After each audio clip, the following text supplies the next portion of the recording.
రఘురామకృష్ణరాజు ఆకివీడు దగ్గర రామాలయంలో రాముడికి పూలమాల అలంకరించడానికి వెళ్ళినటువంటి సందర్భంలో అంతకుముందు జరిగిన గొడవలు దృష్టిలో పెట్టుకుని ఆయన వస్తుంటే దెబ్బతీయాలని చెప్పి అక్కడికి ముందుగా ప్రిపేర్ చేశారు. మేకులు చాకులతో తన మీద దాడికి ప్రయత్నించారన్నటువంటిది రఘురామ తాజాగా సంచలనాత్మకమైనటువంటి ఆరోపణ చేశారు. ఈవెన్ పవన్ కళ్యాణ్ కూడా ఈ విషయం మీద సీరియస్గా స్పందించారు. డిప్యూటీ స్పీకర్ స్థాయి రాజ్యాంగబద్ధ పదవిలో ఉన్నటువంటి నాయకుడి మీదకే దాడులకు తెగబడ్డారంటే ఎలాంటి అహంకారంతో ప్రవర్తిస్తున్నారు అన్నటువంటి పాయింట్ రైజ్ చేశారు. ఇంతకీ ఎవరు వాళ్ళు?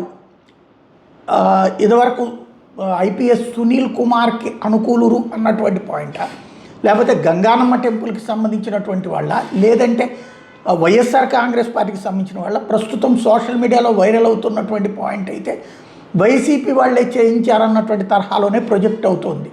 కాబట్టి అసలు దీని మీదన ఎవరు బాధ్యులు? ఎందుకంటే ఆయన కూటమిలో ఉన్నారు, రాజ్యాంగబద్ధ పదవిలో ఉన్నారు.